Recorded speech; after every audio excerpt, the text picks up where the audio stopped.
Hello friends, welcome back to my channel SRK drama explain. Friends, ये video मैं लोगों के एंटरटेनमेंट के लिए बनाती हूँ, so please watch full, share, subscribe and like this video.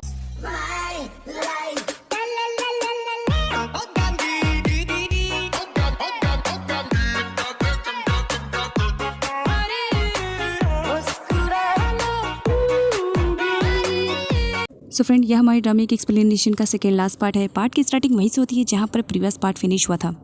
Dan ली से मिलने के लिए आता है। वो ली से कहते हैं, क्या तुम फ्री हो? क्या रात में हम दोनों एक साथ डिनर कर सकते हैं? ली मना कर देती है, नहीं, मुझे कुछ इंपॉर्टेंट काम है। वो देखती है डैन सैड हो गया तो कहती है, ओके, मैं अपना काम फिनिश करने के बाद आने की कोशिश करूँगी। नाइट का रेस्टोरेंट का सीन दिखाया जाता है। पिम अपने फ्रेंड के साथ पहले ही पहुँचा हुआ था। ली का वेट कर रहा था। ली को आते देख करके वो बहुत ही ज़्यादा खुश हो जाता है। बट एक मिनट, दा कहीं नहीं दिखाई दे रही है।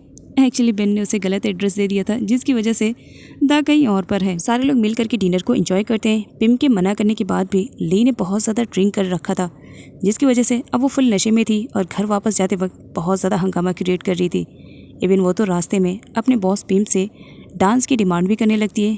पिम थोड़ा सा शर्मा रहा था, लेकिन ली के कहने की वजह से पिम रेडी हो चुका था और बीच रास्ते में वो ली के साथ डांस कर रहा था। दोनों डांस को एंजॉय करते हैं, लेकिन अगले सीन में ली की कंडीशन ख़राब हो जाती है। ड्रिंक करने की वजह से उसे वोमिटिंग होने लगती है, जिसकी वजह से वो वोमिटिंग तो करती है, लेकिन पिम के शर्ट पर कर देती है। अगले सीन में पिम को दिखाया जाता है, जो ली को अपने घर पर लेकर आया था, क्योंकि ली बहुत ही ज़्यादा नशे में थी और इस वक्त वो बेहोश भी हो चुकी थी। लेकिन बेहोशी की हालत में भी वो सिर्फ अपने बॉस पिम का ही नाम बड़बड़ाई जा रही होती है, जिसकी वजह से अब पिम को ऐसा रियलाइज़ होने लगता है कि उसे ली के क्लोज जाना चाहिए। वो उसके पास जाता है एंड सडनली उसे किस कर लेता है, लेकिन तभी उसे रियलाइज़ होता है कि उसे इस तरह से नहीं करना चाहिए जब तक कि वो अपनी फीलिंग्स को बता न दे।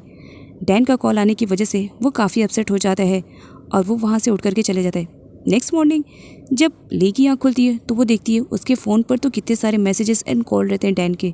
इसी वजह से वो अगले सीन में डैन से मिलने के लिए जाती है, जहाँ पर वो डैन से सॉरी बोलती है कि मैंने तुमसे कहा था कि मैं आऊँगी, लेकिन सॉरी, मैं नहीं आ पाई।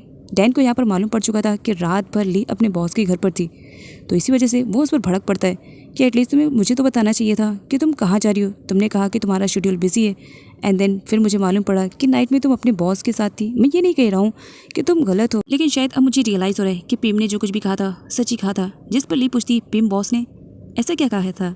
जिस पर डैन उसे बता देता है कि पिम ने उसे चैलेंज किया था कि वो किसी भी कंडीशन में ली को उससे छीन कर रहेगा, क्योंकि वो ली से प्यार करता है। डैन ली से और उसके बॉस के रिलेशनशिप के बारे में पूछता है, जिस पर ली की आंखें उसका साथ नहीं दे रही थी, जिस पर डैन समझ जाता है कि सच में पिम ने जो कुछ भी कहा था सच कहा था। ली भी उसे धीरे धीरे लाइक कर रही है। तो उसके अगले सीन में ली को दिखाया जाता है, जो फुल गुस्से में रहती है और बॉस के घर पर पहुंच चुकी थी। वो अपने बॉस से पूछने की कोशिश करती है, क्या जो कुछ भी उसने डैन से कहा है सच है या झूठ है? अगर ऐसी बात है कि वो उससे प्यार करता है तो उसकी आंखों में आंखें डाल करके बोले। पिम ली को इतना ज़्यादा परेशान होता हुआ देखता है तो उसे ऐसा लगता है कि डैन और ली के बीच में वो आ रहा है। इसी वजह से वो अपने फीलिंग्स के बारे में छुपाते हुए ली से झूठ बोल देता है, मैं तो बस तुम्हारे साथ मजाक कर रहा था और उस वक्त डैन से मैंने मजाक किया था। ली को बहुत ही ज़्यादा बुरा लगता है, क्योंकि वो सच में पिम के मुंह से सब सुनना चाह रही थी और पिम ने उसे अपने बारे में कुछ भी नहीं कहा, जिसकी वजह से वो भी काफ़ी अपसेट थी और रोते हुए वहाँ से चली जाती है। इधर लुक को दिखाया जाता है, जो डैन के ना होने के बावजूद भी उसकी शॉप का बहुत ही अच्छे से ख्याल रख रही थी और उसका इंतज़ार करते सो जाती है। जब डैन आता है तो काफ़ी लेट हो चुका था, क्योंकि लुक सो चुकी थी, लेकिन सडनली उसे ऐसा रियलाइज़ होता है कि उसके पास में कोई बैठा है। वो उठकर देखती है तो सामने डैन रहता है। वो कुछ भी उससे नहीं पूछती है, सडनली उसे हिट करना स्टार्ट कर देती है, क्योंकि मॉर्निंग में डैन गुस्से में अपनी साइकिल लेकर के चला गया था और काफ़ी रात बाद वो आया, जिसकी वजह से लुक काफ़ी परेशान थी। यहाँ पर वो उसे बताती है कि वो उसके लिए बहुत ज़्यादा परेशान थी, तो ये बात डैन को भी बहुत ही ज़्यादा अच्छी लगती है। डैन कहता है, मैं कुछ खाया नहीं हूँ, क्या तुम मेरे लिए कुछ बनाओगी नहीं? जिस पर लुक कहती है, वो तो मैं बना दूंगी, पहले बताओ तुम कहाँ थे? जिस पर डैन कहता है, मैं अपने अंकल की प्लांटिंग में हेल्प कर रहा था। डैन अंकल की हेल्प करके काफ़ी थक चुका था, इसी वजह से वो जल्दी सो जाता है, जहाँ पर लुक आती है और उसकी बहुत ही अच्छे से केयरिंग करती है। और यहाँ पर दिखाया जाता है लुक भी डैन को बहुत ही लाइक करती है। ली ऑफिस के लिए रेडी शेडी होकर के निकल रही थी, तभी उसकी सर्वेंट आती है और उसे एक गिफ्ट बॉक्स देते हुए बताती है कि कोई हमारे डोर पर रख गया था। जब ली ओपन करती है तो उसमें एक पेंटिंग रहती है। पेंटिंग को देख करके यहाँ पर उसे अपना ही फ्लैशबैक याद आता है। ली को फर्स्ट टाइम उसके बॉयफ्रेंड ने इसी तरह की पेंटिंग शो करके उसे प्रपोज किया था। उसे याद आता है, वो बाहर निकलती है देखने के लिए कि कौन है। वो देखती है कि उसका एक्स बॉयफ्रेंड कॉन्ग वहाँ पर आ चुका है। कॉन्ग उससे मिलने की कोशिश करता, लेकिन उससे पहले ली अंदर चली जाती है ये कहते हुए कि मुझे तुमसे कोई बात नहीं करनी है, यहाँ से चले जाओ, तुम्हारे लिए बेटर रहेगा। और आगे गुस्से में वो पेंटिंग को भी डस्टबिन में डाल देती है। ली काफ़ी फ्रस्ट्रेशन में थी, इसी वजह से वो डैन से बात करना चाह रही थी, लेकिन लोग तो उसे कॉल देने के लिए तैयार नहीं थी। लेकिन थोड़ी देर के बाद वो फ़ौरन कॉल देती थी ये कहते हुए कि ली का कॉल है, वो तुमसे बात करना चाह रही है। अगले सीन में दिखाया जाता है जब डैन आता है लुक को देखने के लिए, तो लुक लव प्लांट को पानी दे रही थी, जिस पर डैन उससे कहता है कल रात तुमने ही मुझसे कहा था कि ली को भूल जाओ और इन प्लांट्स को पानी मत दो, ये जैसे जैसे सूख जाएंगे बर्बाद हो जाएंगे, उसी तरह तुम्हारा प्यार भी ली के लिए खत्म हो जाएगा और ख़त्म हो जाएगा, तो तुम इसे पानी क्यों दे रही हो। जिस पर लुक कहती है भला इन बेचारे प्लांट की क्या गलती है जो तुम्हारे लव के चक्कर में अपने आप को डिस्ट्रॉय करें। मैं ऐसा बिल्कुल भी नहीं होने दूंगी। कोई बात नहीं, अगर तुम्हें नहीं रखना होगा मैं नहीं रख लूँगी। ये बात सुनने के बाद डैन तो स्माइल करने लगता है। कंपनी का सीन दिखाया जाता है। एक अननोन पर्सन कंपनी में आता है जो बहुत ही हंगामा क्रिएट करता है, और यहाँ पर वो मैच मेकिंग कंपनी को काफ़ी बुरा भला कह रहा था ये कहते हुए कि किस काम की ऐसी मैच मेकिंग कंपनी जो मेरे लाइफ में एक अच्छी वाइफ नहीं दे सकती है। ली उसे समझाने की कोशिश करती है कि वो इस तरह से हंगामा क्रिएट ना करे, जो भी बात करनी है आराम से करे। अननोन पर्सन ली पर भड़क पड़ता है और उसे जान से मार देने की धमकियाँ देने लगता है, जिस पर स्टाफ वाले सारे उसे रोकने की कोशिश करते हैं, लेकिन वो तो साइको सा बन चुका था। वो कहता है मुझे मेरे लाइफ में वाइफ चाहिए अच्छी वाली, अदरवाइज मैं सच में कह रहा हूँ इसे जान से मार दूंगा। पिम को ऑफिस में हो रहे हंगामे के बारे में सब कुछ पता चल जाता है। बेन उसे सब कुछ इन्फॉर्म कर देता है। वो जल्दी आने की कोशिश करता है, लेकिन ट्रैफिक जाम होने की वजह से अब उसे ऑफिस दौड़कर जाना पड़ रहा था। वो बहुत तेज़ रफ्तार से दौड़ रहा था ऑफिस के लिए, और फाइनली सही टाइम पर वो पहुंच जाता है जहां पर दा को दिखाया जाता है। वो पिम को जाने से मना कर देती है कि ये सब पुलिस का काम है, तुम इसमें इन्वॉल्व ना हो, लेकिन पिम नहीं मानता है। बात उसके प्यार की रहती है। यहाँ पर वो उस पर्सन को समझाने की कोशिश करता है ऑलरेडी तुम्हारी शादी हो चुकी है, तुम्हारी वाइफ है, तुम उसके साथ अच्छे से ट्रीट करो, वो तुम्हें अपना हस्बैंड मानेगी। पिम के समझाने पर वो अननोन पर्सन उसे ही नाइफ से मारने लगता है, जिसकी वजह से अब पिम को भी उसे मारना पड़ता है। और ये सब लाइव चल रहा था तो इस वजह से डैन को भी मालूम पड़ जाता है। आगे हॉस्पिटल का सीन दिखाया जाता है। इन सारे चक्करों में बेचारी ली को चोट लग जाती है। तब डैन उसकी केयरिंग करने के लिए आता है। डैन यहाँ पर सिर्फ ली की केयरिंग करने के लिए आया हुआ था, वो उसकी केयरिंग कर रहा था, लेकिन यहाँ पर दिखाया जाता है पिम को गलतफहमी हो जाती है। वो बेन से कहता है हॉस्पिटल का बिल पे कर देना, मैं जा रहा हूँ, और ये कहते हुए वो बाहर निकल जाता है। डैन उसे फॉलो करते हुए आता है और उसे कहता है आई थिंक तुम्हें बात करने की ज़रूरत है, मुझे नहीं लगा था कि तुम इतनी सी बात के लिए एक बार फिर से अपने प्यार को छोड़ देने का डिसीजन लोगे। देखो तुमने मुझे चैलेंज किया था ना, अब मैं सामने से तुम्हें कह रहा हूँ तुम चैलेंज जीत गए हो, क्योंकि ली मुझसे प्यार नहीं करती है, वो तुमसे प्यार करती है। तो इसी वजह से अब मैं ली को तुम्हारे हवाले छोड़ करके जा रहा हूँ, लेकिन अगर लाइफ में मुझे ऐसा लगा कि तुमने ली को हर्ट किया तो मैं वापस ज़रूर आ जाऊँगा। और ये कहते हुए वो स्माइल करते हुए वहाँ से चले जाता है कि जाओ ली तुम्हारा वेट कर रही है। डैन के मुंह से ये सारी बातें सुनने के बाद तो पिम तो सरप्राइज सा हो गया था। वो डैन को देख करके स्माइल करता है एंड देन उसके बाद वहाँ से दौड़ करके ली के पास जाता है। वो काफ़ी तेज़ से दौड़ता है और बेन से पूछता है ली कहाँ पर है। बेन शॉक में बॉस आप वापस आ गए, बट ली तो वहाँ पर है। 1 मिनट बॉस, मुझे जानना है कि आखिर हुआ क्या, आप वापस क्यों आए हो। आगे दिखाया जाता है बन बहुत ही ज़्यादा खुश हो जाता है अपने बॉस के लिए।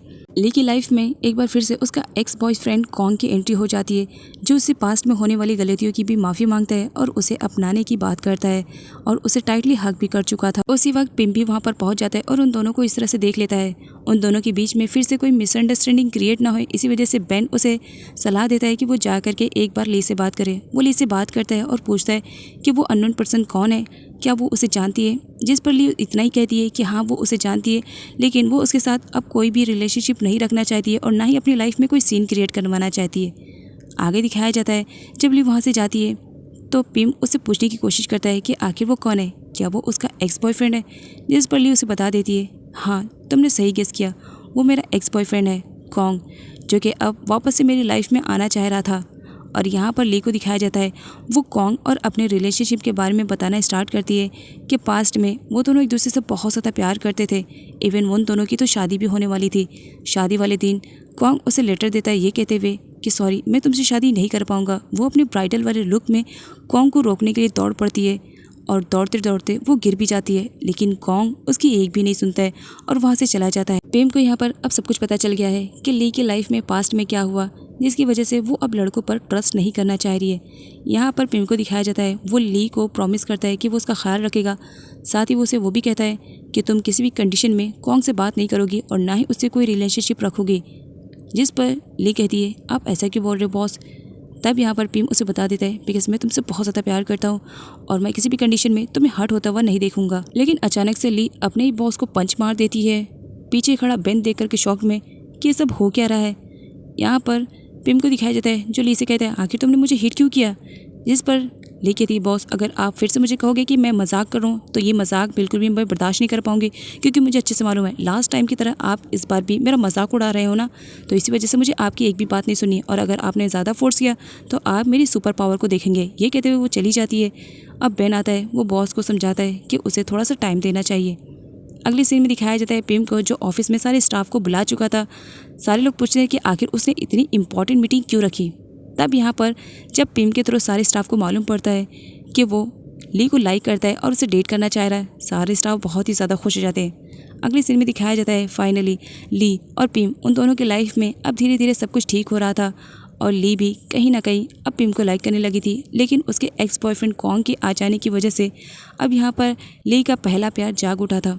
इसी वजह से वो अब कॉन्ग की तरफ कुछ ज़्यादा ही अट्रैक्टिव होने लगी थी, क्योंकि पास्ट में कॉन्ग के साथ बिताए हुए सारे पलों को वो एक बार फिर से याद करने लगी थी। तो इसकी वजह से कॉन्ग और ली की लाइफ में एक बार सब कुछ नॉर्मल हो जाता है। कॉन्ग ली से मिलने के लिए उसके घर पर आता है, जहाँ पर उसका स्वागत अंडों से किया जाता है और ये कोई और नहीं ली की मॉम रहती है। ली की मॉम को जो मालूम पड़ता है कि कॉन्ग एक बार फिर से उनकी बेटी की लाइफ बर्बाद करने के लिए आया तो उन्हें बहुत ही ज़्यादा बुरा लगता है और वो उसे पनिशमेंट दे दी थी।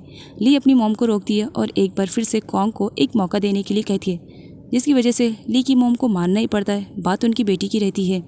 आगे ली को दिखाया जाता है जो कॉन्ग के गले लग करके खूब रोती है, ये कहते हुए कि वो एक बार फिर से उसके साथ अपनी लाइफ को एंजॉय करना चाहती है। बेन को अपने बॉस पिम के लिए बहुत ही ज़्यादा बुरा लगता है। इसी वजह से वो डैन से कॉल पे बात करता है और उसे अपनी टीम में इन्वॉल्व करते हुए बताता है कि उसका टारगेट है ली और पिम को एक करने के लिए, जिसमें डैन भी उसकी हेल्प करने के लिए तैयार हो चुका था। बेन के कहने पर डैन ली के घर पर आया था उसे बात करने के लिए, लेकिन उसकी मुलाकात ली से न होते हुए उसके बॉयफ्रेंड कॉन्ग से हो जाती है। कॉन्ग जब यहाँ पर डैन को देखता है तो टोटली सरप्राइज हो जाता है और यहाँ पर मालूम पड़ता है कि कॉन्ग खुद डैन का बहुत बड़ा फ़ैन है। सोशल मीडिया पे आए दिन वो उसके बारे में सब कुछ देखता है। यहाँ पर दिखाया जाता है बेन जो कि अपने बॉस पिम को ये सब लाइव दिखाना चाह रहा था, लेकिन अब यहाँ पर उन लोगों की फ्रेंडशिप वो लाइव शो कर रहा था। उसे बहुत ही ज़्यादा बुरा लगता है कि वो करना क्या चाह रहा था और हो क्या गया। रात काफ़ी हो चुकी थी, डैन अभी तक वापस नहीं आया था। उसके शॉप में एक चोर घुस जाता है जो उसके सारे पैसे चुरा करके भाग रहा था। लुक उसे रोकने की कोशिश करती है, बेचारी खुद भी हर्ट हो जाती है और पैसे भी नहीं बचाती है। इसकी वजह से वो डैन से सॉरी बोलती है, जिस पर डैन कहता है तुम्हें सॉरी बोलने की ज़रूरत नहीं है, मुझे इस वक्त अपने पैसों की फिक्र नहीं है, वो तो कभी भी वापस आ जाएंगे, लेकिन अगर तुम्हें कुछ हो जाता तो शायद मैं अपने आप को कभी माफ़ नहीं कर पाता। थैंक गॉड सही टाइम पर मैं आ गया और तुम्हें कुछ नहीं हुआ। वो उसकी केयरिंग करता है। आगे कॉन्ग को दिखाया जाता है जो ली की कंपनी में शेयर होल्डर बन करके आ चुका था। इस वजह से क्योंकि कॉन्ग को मालूम पड़ चुका है कि ली किसी टाइम में अपने बॉस को लाइक करती थी, तो इसी वजह से वो उसके बॉस को ली की लाइफ से दूर करने के लिए इस कंपनी में शेयर होल्डर बनकर आया था।